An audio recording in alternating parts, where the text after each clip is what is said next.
The air tasted of iron. Elias Thorne felt it on his tongue before he saw the frost feathering the edges of the water trough. It was a cold that had teeth, a cold that didn't just chill the skin, but bit at the bone. He looked to the west, where the sun was a weak, watery smear behind a sheet of high, thin cloud. The light was wrong. It was the colour of old pewter, flat and lifeless. His horse, Copper, shifted his weight, his breath pluming in a sudden thick cloud. The animal knew. Elias placed a hand on the horse's neck, feeling the fine tremor running through the powerful muscle. The false spring was over. The bill had come due. He moved with a purpose that wasted no motion, securing the barn door not with the simple latch, but with the heavy crossbeam he'd installed for this very possibility.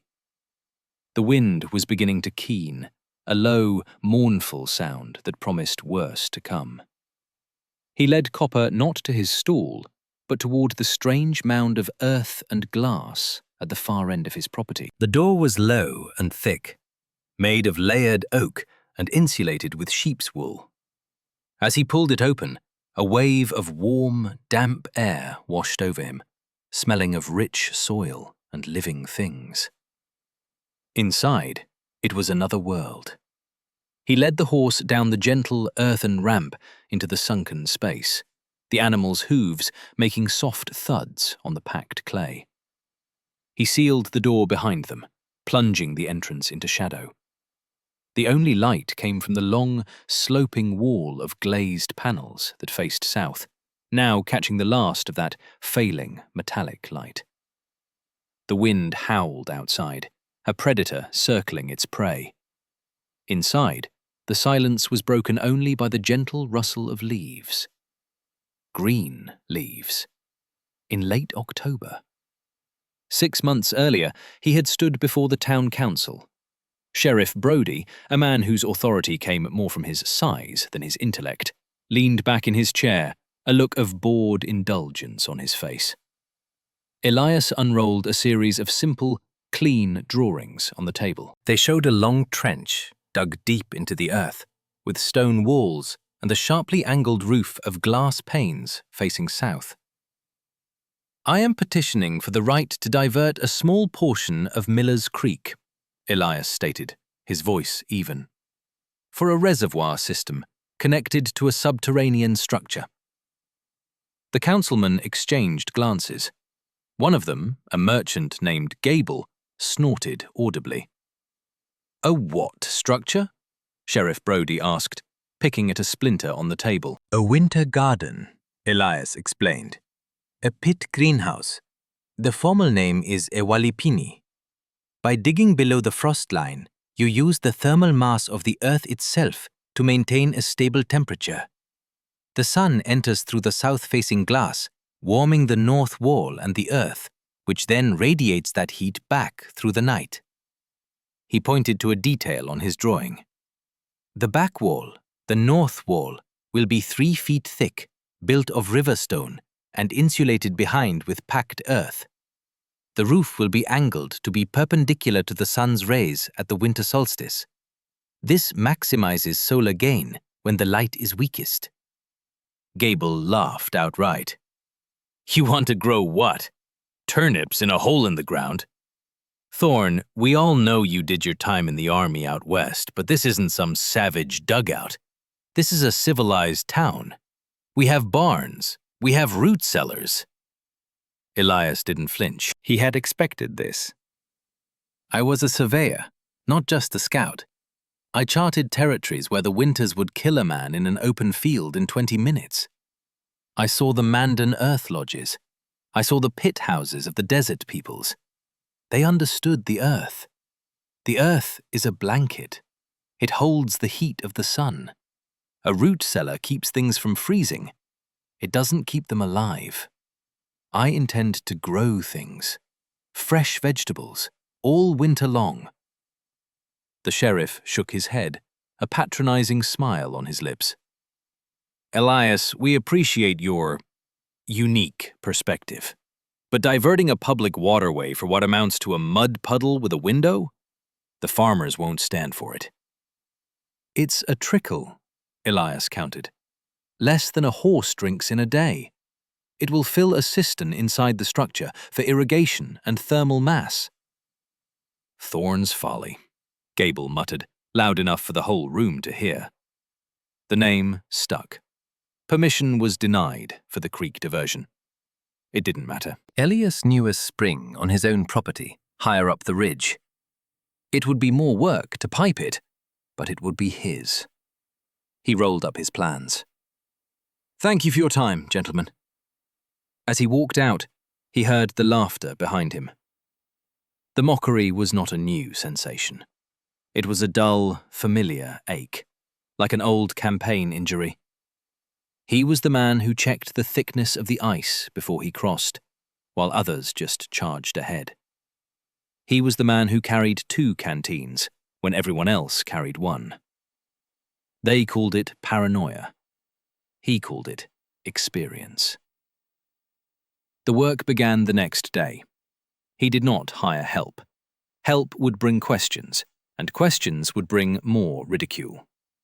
He had copper, his own back, and the long days of summer.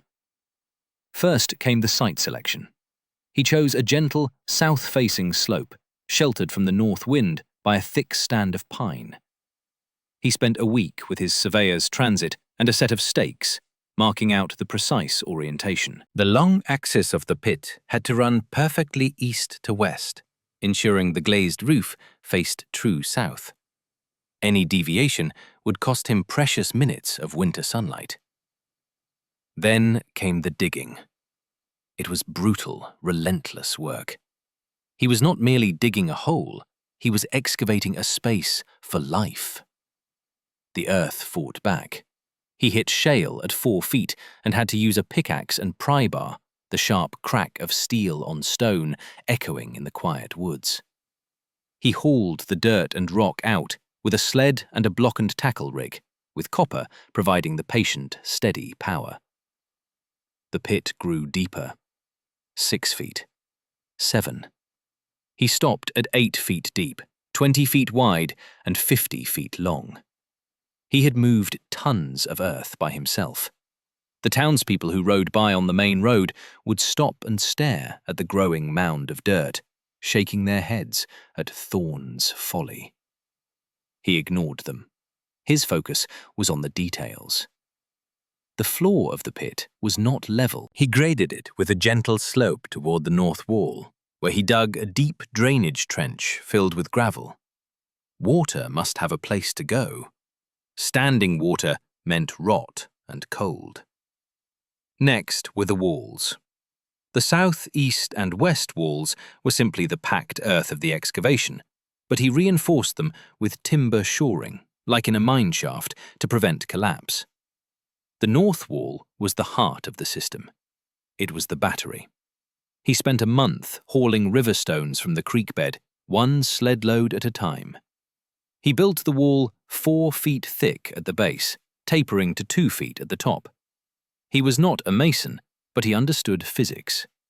He laid the stones with a careful, interlocking pattern, filling the gaps with a mortar of clay, sand, and straw.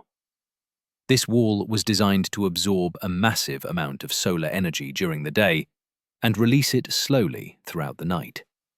It was a stone giant, sleeping in the earth.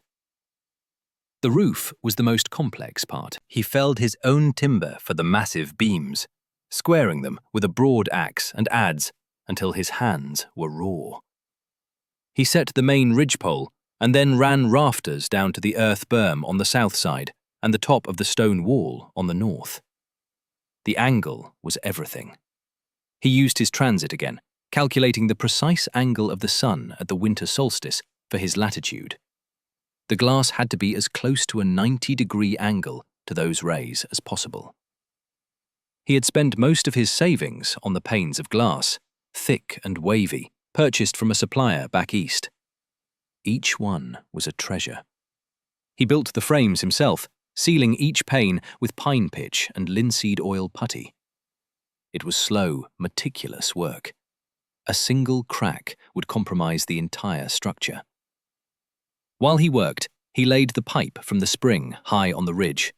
He dug a 2-foot trench, laying lengths of salvaged iron pipe, packing them in sand to prevent freezing and shifting. The pipe entered the greenhouse through the north wall and fed into a long, shallow cistern he built along the base of the stone wall.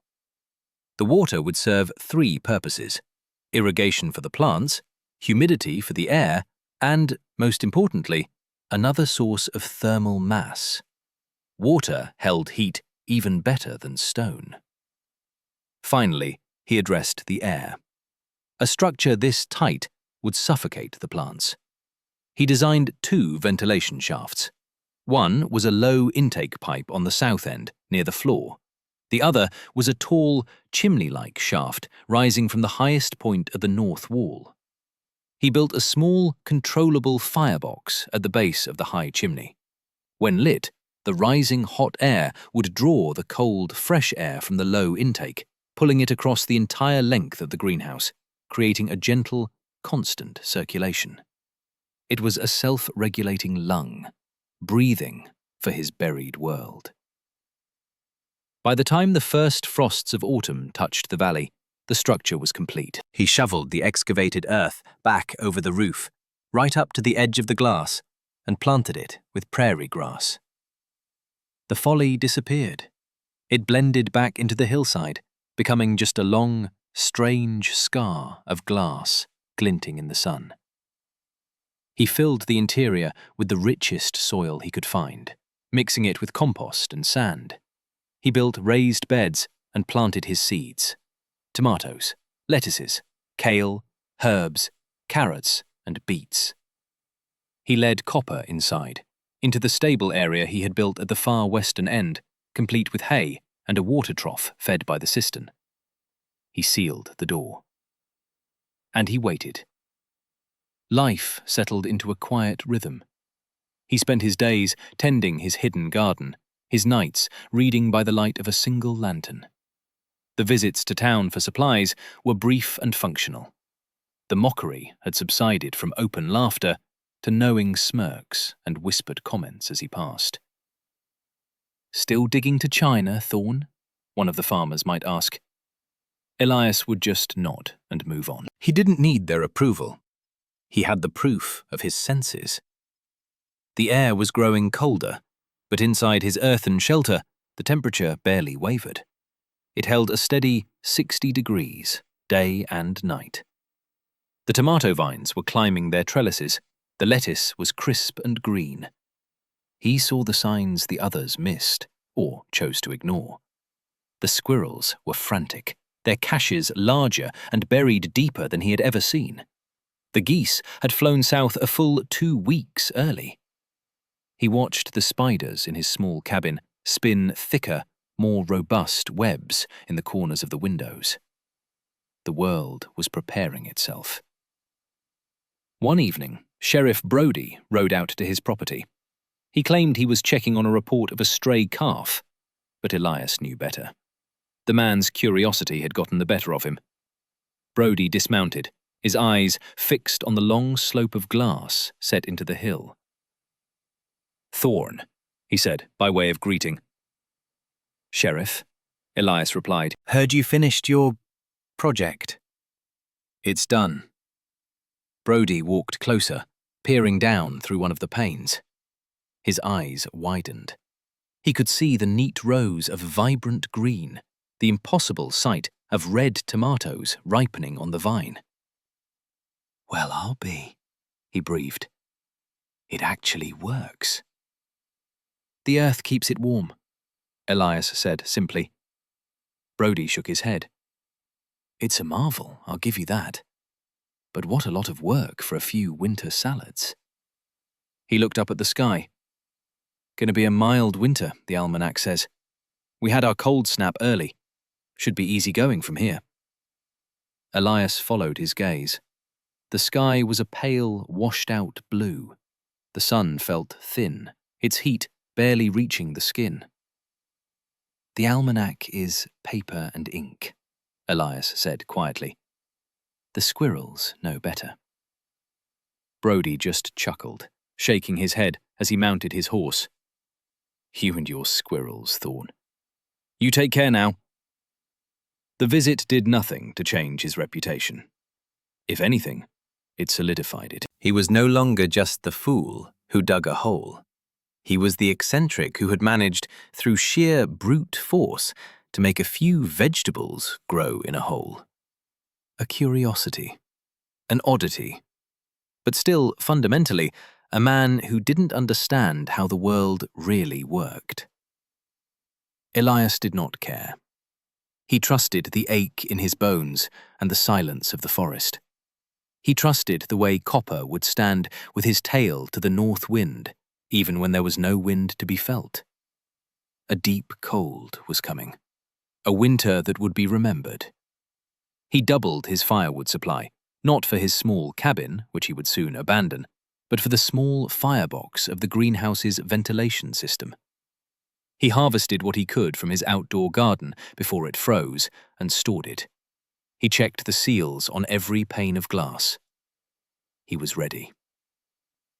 The cold did not arrive like a storm. It seeped into the valley like a tide. The pewter sky of that first day gave way to a week of relentless, bone-aching chill. The temperature dropped 5 degrees a day, then 10. The swift-flowing Miller's Creek grew sluggish, its edges crusting with ice. Then, one morning, it was frozen solid. The townspeople treated it as a novelty at first. The children went skating. But the cold did not relent. It deepened. -10, -20. The wind came then, a dry, scouring force from the Arctic that stripped every last vestige of heat from the world. It found every crack in every wall. It made the glass in windows groan and contract. Wood popped and split in the night. Livestock began to die. The farmers who had laughed at Elias found their cattle frozen in the fields. The ones in the barns were scarcely better off, their feed and water freezing solid. The root cellars, the pride of the valley, were failing. They were designed for normal winters, to keep vegetables just above freezing. They were not designed for a cold that sank this deep into the earth. Potatoes turned to black mush. Carrots became as hard and useless as stones. The town's stored food supply was being destroyed from the ground up. Smoke plumed from every chimney, day and night, as families burned through their woodpiles at an alarming rate. Sickness followed. A dry, hacking cough started to spread through the community, a product of cold, poor nutrition, and huddled indoor living. Inside Thorn's Folly, it was spring. The temperature of the air held at a miraculous 62 degrees. The thick stone wall on the north side, having soaked in months of autumn sun, now radiated a gentle, constant warmth. The water in the cistern was cool to the touch, but never approached freezing. The air was humid and sweet with the scent of living plants and damp earth. Elias worked in his shirt sleeves. He watered his crops, harvested ripe tomatoes, and picked fresh lettuce. The light that filtered through the glass was weak, but it was enough. The plants, sheltered from the killing wind and cold, thrived. He tended to Copper, who was warm and comfortable in his stall, a stark contrast to the suffering animals in the valley. The horse seemed to understand the sanctuary they inhabited, often standing and looking at the rows of green plants as if in wonder. One day, looking through the glass, he saw a figure stumbling through the snow. It was one of his neighbors, a farmer named Jensen, whose property bordered his own. The man was half frozen, his face a mask of desperation. Elias opened the thick door. Jensen fell inside, gasping in the warm air, his eyes wide with disbelief. "Thorn, my God," he stammered. "My wife, the children, they're sick. We've run out of food that hasn't spoiled." Elias said nothing. He went to one of his beds, pulled 3 large carrots from the soft earth, picked a head of kale, and went to the vines, plucking 6 red, ripe tomatoes. He placed them in a sack and handed them to the man. Jensen looked at the tomatoes as if they were jewels. A fresh vegetable in the dead of this winter was a treasure beyond price. I don't know how to thank you, Jensen said, his voice thick with emotion. I laughed at you. We all did. Just see that your family eats, Elias said, his tone flat. He was not looking for apologies. He was not looking for praise. He had done this for himself, for his own survival. That it could now help others was a consequence, not a goal. But he could not let a child starve. The farmer left, clutching the sack as if it were his salvation. Elias watched him go, then sealed the door again. He knew Jensen would talk. He knew they would come. The sanctuary he had built for one was about to be tested. They came. Not in a flood, but in a desperate, shame-faced trickle. A wife whose husband was too proud to ask. A farmer who offered to trade a side of frozen, worthless beef for a handful of greens. Elias turned no one away. He established a rule. He would not let them inside the structure. The warmth and humidity had to be preserved. They would knock on the outer door, and he would pass out a small, carefully rationed bag of vegetables. Enough for a soup. Enough to keep a family going for another day or two. He became the valley's lifeline. The name Thorn's Folly was never spoken again. In its place, people started calling it the Larder, or Thorn's Miracle. The deep freeze lasted for 6 weeks. When it finally broke, the thaw was as dramatic as the freeze had been. The valley emerged, blinking, into a changed world. The toll had been immense. Nearly 1/3 of the livestock was gone. The town's collective food stores were wiped out. Many were sick, and a few of the old and frail had perished. The landscape was scarred, with ancient trees split open by the frost. One afternoon, as Elias was inspecting the exterior of the greenhouse for damage, he saw 2 riders approaching.